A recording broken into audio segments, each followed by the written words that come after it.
Today we're going to do some money multiplication. So first of all, I'm going to start with just multiplying some simple coins. So we've got 35 pence times 3. So multiplication is the repeated addition. So we could do that as 35 pence plus 35 pence plus 35 pence. Now, the easy way for us to do it with one of the skills that we know already is the SMILE multiplication. So let's look at this first of all. So we have 3 lots of 10, which is 30 times 3. So 30 times 3 gives us 90. Now we have to remember and put the pence sign in. Then we have 5 pence times 3.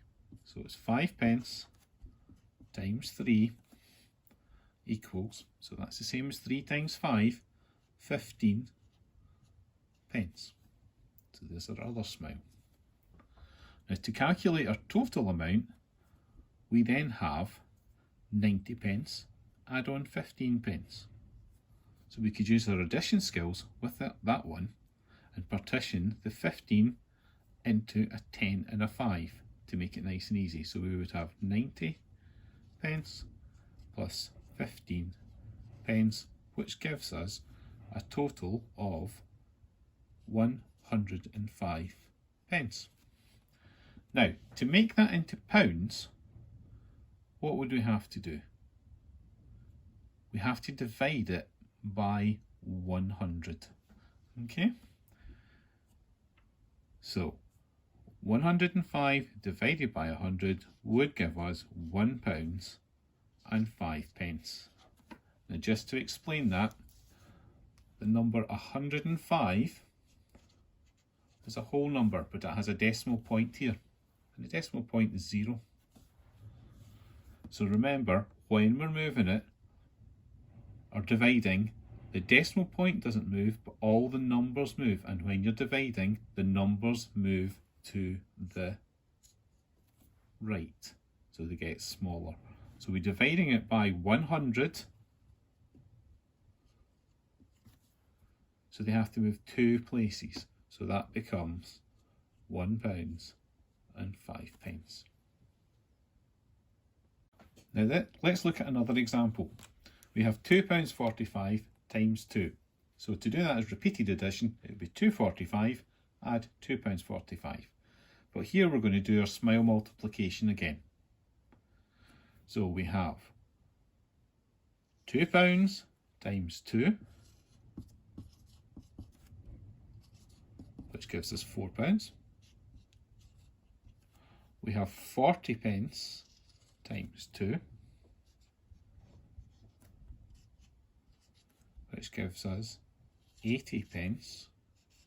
Or we could write that in pounds as 0.80.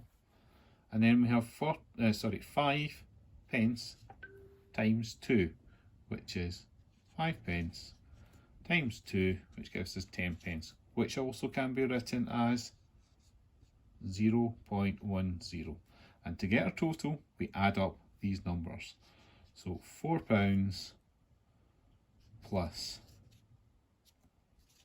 80 pence plus